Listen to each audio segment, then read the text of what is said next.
What's going on, guys? It's Cliffy here. Today we are playing the second T20 International against South Africa. Not a good start though. We've got Morne Morkel coming in, taking us on, but we do have a pretty solid platform. Don't know what I'm trying to say there, but platform at the moment. 4 for 133 of 14 overs. So we're going at around 9 runs per over, and we will just look to continue to build up this pressure. We've actually just had that our battery is about to go flat on the controller. So while we watch a replay of that 4, we will just quickly chuck that in, and now we will not have that worry of it going flat. But anyway, here we're doing pretty well in this game. We're in a good position. Hopefully we can get some runs with the bat, get some runs with the ball as well. Which, you know, we have started off very well. That's a shot that we don't see very often from ourselves. More, I guess, that shot that goes forward of point rather than backward of point. We've started off well, as I said, 6 off 2 to date so far. And we'll just look to go and continue to try and nudge it around into the gaps, because there is still plenty of time left in this game here. Still about 5.5 overs, or 5.5 overs to be exact, left to go. So we don't need to go out for a slog straight away. We can go and build an innings and try and just get something on the board. Our T20 record is fairly healthy, as we saw at the start. I got an average of about 24.5. So for a number 6, that's not bad. No 50, so we'll be looking to go and try and improve on that if we do get an opportunity. But enough about what's happening in here. Let's talk about what is happening in the real world. South Africa, a team that is featuring in this game, they played their third one-day international against Australia. Now, Australia, they got some runs on the board. They batted first. I believe it's the first time in the series they have actually batted first, and managed to score, I think it was about 371 batting first. So they made a very imposing total. David Warner, I think, made 117, and Steve Smith made 100 as well. So it's good for both captain and vice-captain to get some runs, because both of them have been going through a bit of a lean patch at the moment in terms of runs. So nice for them. Nice for the Australian team to get those runs on the board. Then there were little contributions here and there. I think Finch made a 50. Travis Head, who continues to impress me, I think he scored about 38 off about 20 balls at the back end of the innings. So he is really a guy that I think give it a year or two, and he really is going to develop into a very good player for the Australian, not just a limited overs side. I was going to say limited overs, but the test side as well. You know, there's a lot that's being talked about him. Had a very good Sheffield Shield last year. Actually captained South Australia as well, so being developed into a leadership role at a very young age. So look out for him over the next few years to, I guess, really make his impact on Australian cricket. So you got that. Obviously, whenever there's a 350 plus score, even a 300 plus score, nothing really to talk about from the bowler's end of things.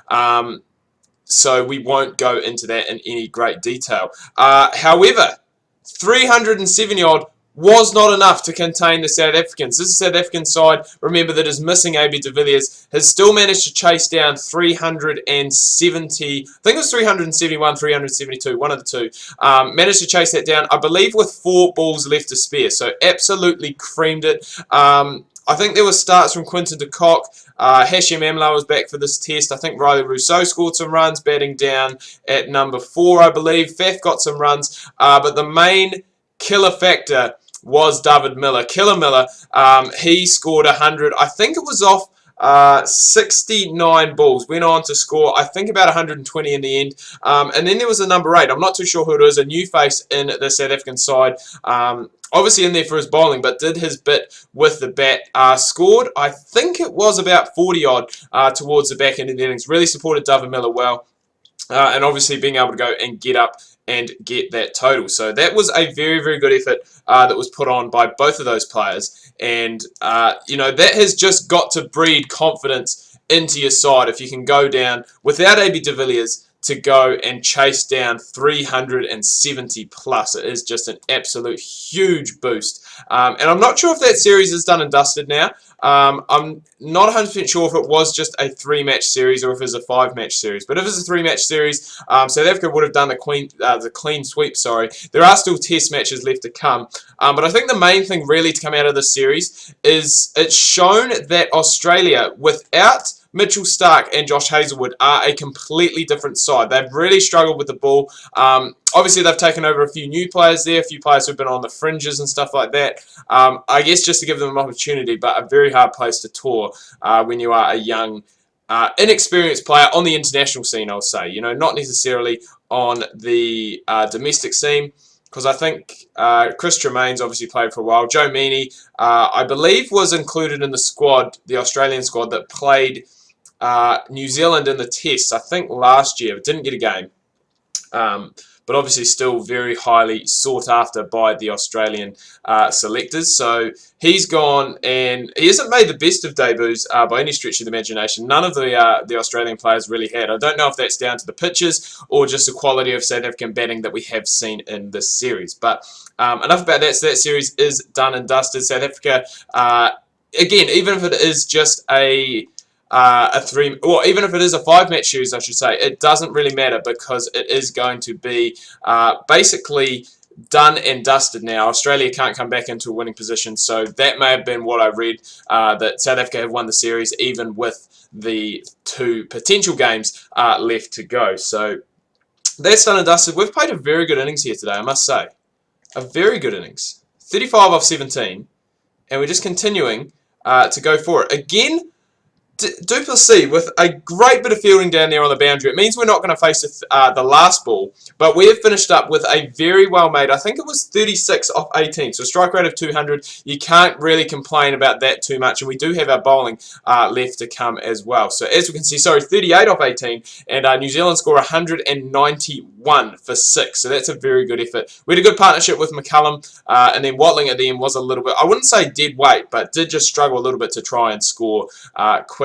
So the man we were just talking about, David Miller, he is coming in to open up the innings, so we will need to be cautious of him. Obviously coming off a hot 100 in the game against Australia, but that series done and dusted. The other series that we are going to talk about, I believe this was just a 3-match series, which it did have actually quite great significance compared to what a lot of people may have thought, and that is the Pakistan-West Indies series. Now, this series is done and dusted. As I said, I believe it is just a 3-match series. Pakistan have won 3-0. They've done the clean sweep, etc., etc. But there are quite a few talking points about this here. Again, West Indies really struggling, you know, just to perform and just to get the performances on the park. They do have good ability. They've brought in a few new players into the squad, but just don't seem to be getting the job done. And I think in all 3 games they have conceded 300 plus runs. There was another 300 plus that was scored here today. I think Azhar Ali, their captain, scored 100. A long time for him in one-day international since he has scored 100. And then Babar Azim, I believe I'm saying that right. I did talk about it, I believe, in Wednesday's video.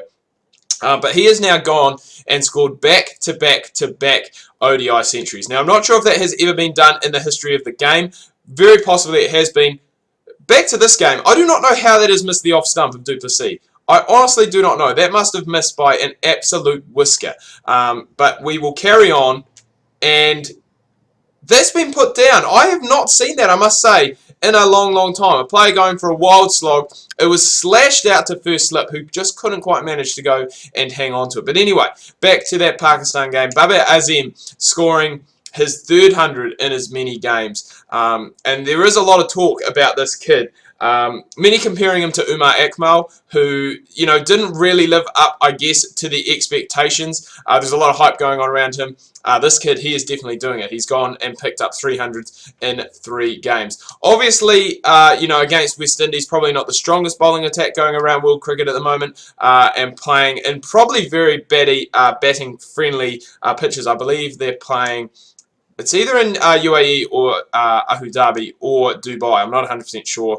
But playing on one of those pitches, obviously, it is going to be very beneficial to batsmen. Saying that, though, it is international cricket. It is still very hard to go and score that 100. So well done to him. And, you know, West Indies, obviously, you don't want to say it, that they're back into a rebuilding phase when they have obviously gone and lost quite a few key players. No Chris Gale, obviously, in this series. Chandapal's retired. Sarwan's retired. You know, but with looking at the squad that they do have, you know, you do still expect better than they are performing at the moment. You know, they still do have some good players in the side. Darren Bravo, obviously, one of them. Jason Holder, I do rate him as a young, quick bowler. Still has a bit to work on. Solid with the bat as well, obviously. You know, Dinesh Ramdin, he's been around the scene a long time. Kyron Pollard's in the team as well. So there are plenty, you know, of good players. They just don't seem to be putting it together on the pitch, which is a real disappointment, I guess, not only to West Indian fans, but to cricket fans around the world, because everyone will say and everyone will agree that West Indies is basically everyone's second favourite team. You know, they're just a team that you cannot hate. They just go out there and they entertain you. They give you great entertainment value. But you know, they haven't really been doing that as of late. They haven't been able to put the results on the field, which is a very you know, very disappointing, obviously, for, as I said, not just West Indies fans, but cricket fans around the world in general. And another thing that I did talk about that a lot of people probably wouldn't know, and I think it does have something to do with the Champions Trophy. Now, the Champions Trophy, off the top of my head, is just the top 8 ranked teams in the world. So, heading into this series, I believe Bangladesh, I think, have actually snuck up. Like, I think they're in 7th now. And West Indies and Pakistan are really fighting over that 8th place. So a clean sweep here against the West Indies is obviously a huge plus for Pakistan cricket, you know, to get them that qualification to the Champions Trophy.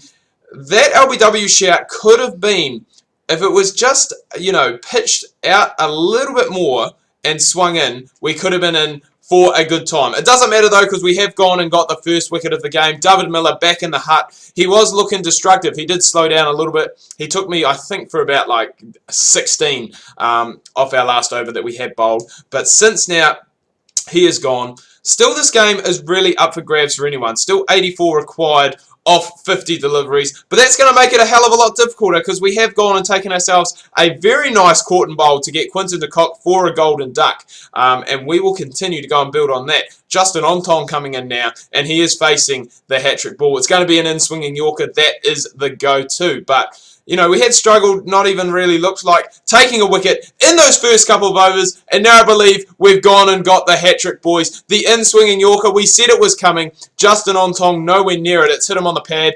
No point reviewing that, son. Just walk back to the hut. We will take our hat-trick. What are you doing, Justin Ontong? Really? You are going to take the review? Alright, let's watch this one through, because it's not just a normal review. It is a hat-trick review. The no ball is fine. As we can see, the ball is swinging quite a lot. It's gone and hit him basically on the shoe. You can't see any of the stumps. There's definitely no bat involved. The bat is nowhere near. It's gone and hit the top of the shoe. The impact is probably in line with off stump, and it's probably going on to hit middle and leg, but we will get confirmation of that in just a second. But I think it is... Oh, the impact's outside off. Oh, the impact's outside off. I do not know if that changes the decision. I think it does, because the impact has been just outside off stump, and the umpire has changed his decision. So a very good review from Justin Ontong, and I was very, very confident that we were going to be picking ourselves up a hat-trick there, but not the case. We still get the double wicket maiden though, and that has brought a new player out to the crease. If we can get rid of Faf du Plessis here, it is going to make things a whole lot easier for us. But as we can see, only 64 needed off the last 7 overs, so less than 10. And if you have a look, the key column is that column beside the runs. Only 2 wickets down, so still a lot of batting power left to come, and still a lot of time left. So we really do need to try, as I said, get rid of Faf, and if we can get rid of him, have 2 basically new batsmen in at the crease, and that would make things a hell of a lot easier for us. Dan Vettori again. He is the man when it comes to run-outs. He's almost gone and picked us up another one, and as I said, another wicket here would be a very nice surprise. Get there, Dan. Oh! Dan the man Vettori, he is always down there at mid-off. He is always in with a chance. Direct hit, and Justin Ontong was definitely gone there. We have managed to keep out the boundaries for now, but I have spoken a little bit too soon. Faf's gone and hit that one away. He's moved on to 70. So he is, I guess, left off. Or carried on, sorry, where David Miller left off. So we need to get some dot balls. We need some wickets. We only have 1 ball left to go. I'm so disappointed that we didn't get that hat-trick. Obviously, that impact must have just been outside off stump.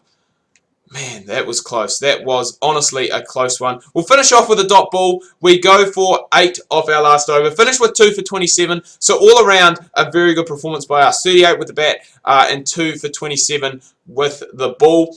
game is done and dusted. I believe that is the series done and dusted as well. I can't quite remember if we did win the first, or I can't remember if we won the first T20 or not, but we will find out next week when we have the third T20 International for you guys. I'm going to wrap things up here. As we can see, well, you guys can't see, but I pick up the man of the match. 38 not out and 2 for 27. Second top batter and top bowler. You'll definitely take that all the time. Now, as I said, I'm going to wrap things up here. Do hope you've enjoyed this video. If you have, please remember to leave a like. If you are new, please do subscribe. Make sure you check out my Facebook and Twitter links that can be found down below in the description. Make sure you tune in tomorrow. We've got more FIFA career mode. Sunday, I'm going to be chucking up a little bit of a test stream as well, so make sure you tune into that if you do not have any plans. And on Monday, we have a brand new FIFA 17 series coming your guys' way, so make sure you do not miss that.